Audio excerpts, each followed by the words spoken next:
You ever have that gut feeling about money? The one that just feels so right, but then you look back and realize, ouch, that was a huge mistake? Well, it turns out our intuition, that fast, automatic part of our brain, is kind of hardwired with this massive fear of loss. And that fear can really steer us wrong. So let's get into it. We're going to explore how a really simple shift in how you look at things can protect your money from your own brain. So, I want you to play along with me here. Could your gut actually be costing you? Let's find out. I'm going to give you a quick test. 2 separate decisions. No tricks, I promise. Just go with what feels right for each one. You ready? Okay, here comes the first choice. Pretty straightforward. Okay, look at your screen. You can either take option A, a surefire gain of $240, or you can take option B, a 25% shot at winning $1,000. Now, if you're like most of us, your brain probably lit up at sure gain, right? That guaranteed $240 feels so safe, so good, especially compared to the risk of walking away with nothing. Go ahead, make your pick. Lock it in. All right, on to the second decision. Would you choose C, a sure loss of $750, or D, a 75% chance to lose $1,000, but also a chance to lose nothing at all? See how your gut reaction just totally flips? That phrase, sure loss, it just sounds awful. Most people will instinctively roll the dice on option D just for that glimmer of hope of avoiding the loss completely. So how'd you do? Did you pick A in the first one and D in the second? If you did, you're in good company. A whopping 73% of people in the original study made that exact same combo of choices. It just feels, well, it feels like the most common sense way to go, doesn't it? You went with your gut, just like pretty much everyone else. But here's the million-dollar question. Was it actually the rational choice? Okay, now for the big reveal. Let's see what happens when we mash those 2 choices together into a single package. The popular choice, A and D, gives you a 25% chance to win $240, but a 75% chance to lose $760. Now, look at the unpopular combo, B and C. That one gives you a 25% chance to win $250 and a 75% chance to lose only $750. I mean, just look at it. The unpopular choice is better in every single way. You have a chance to win more, and you stand to lose less. Our intuition, the one that 73% of us followed, led us straight to the objectively worst deal. So what on earth just happened? Why did our intuition fail us so spectacularly? Well, it all comes down to a really common mental glitch called narrow framing. Let's break that down. You see, narrow framing is our brain's default setting. It's lazy. It sees 2 separate problems, so it makes 2 separate gut decisions. We just don't naturally step back and use the mental energy to see the big picture, to combine them into one single, comprehensive problem. And that right there is the key. Narrow framing is the easy, automatic, intuitive path. Broad framing, where you look at all the decisions together like a portfolio, well, that's harder work. It takes effort. But as we just saw, it leads to a much, much better result. We are by nature narrow framers, and it is absolutely costing us. This whole idea leads us to something incredibly powerful, aggregation.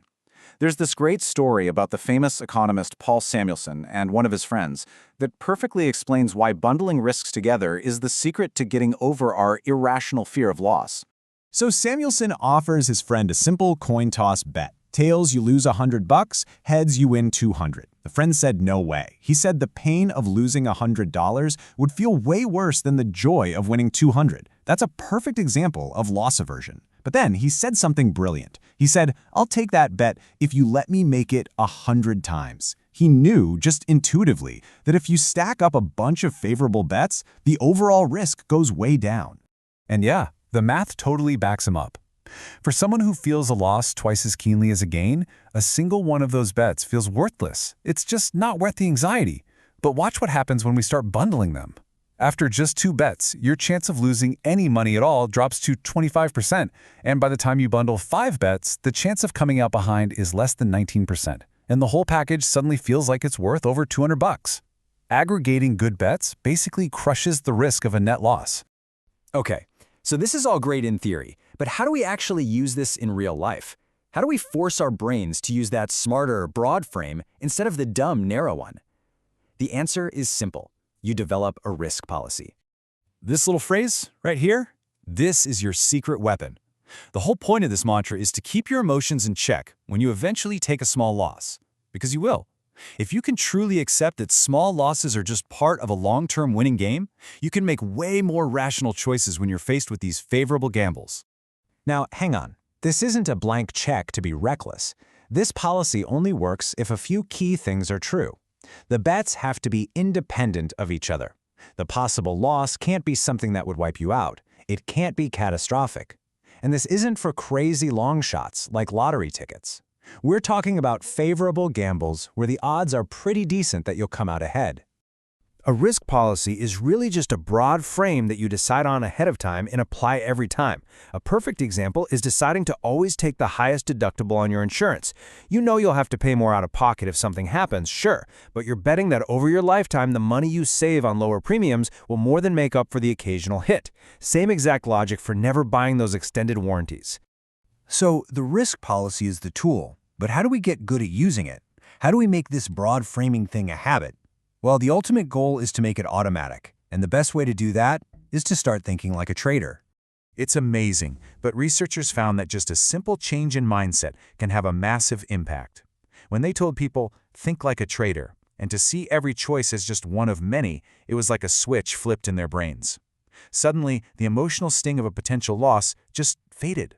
They started making smarter, more rational bets because they stopped obsessing over each individual decision and started seeing the big picture, the long-term portfolio. This story about a CEO is the perfect way to wrap this up.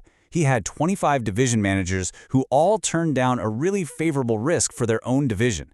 Each one of them was stuck in that narrow frame, too scared of a loss on their own record. But the CEO, he was looking at it from a broad frame. He saw a portfolio of 25 great bets. He knew that, altogether, the company was almost certain to come out ahead. By playing it safe, his managers were collectively costing the company a fortune. So let's boil it all down. Here's what you need to remember. Your brain's default setting is to look at risky choices one by one, and that makes you way too scared of small losses. The cure is to force yourself to use a broad frame, to bundle those good risks together. And your best tool for doing that is to have a risk policy, guided by that simple, powerful mantra, you win a few, you lose a few. So I'll leave you with this. Think about your own life. We're talking insurance, investing, maybe even making a big career move. Where is that irrational fear of one single small loss holding you back from a decision that would almost certainly pay off big in the long run? The real question isn't whether you can afford to take the risk. It's whether you can afford to let your own brain keep making these costly mistakes.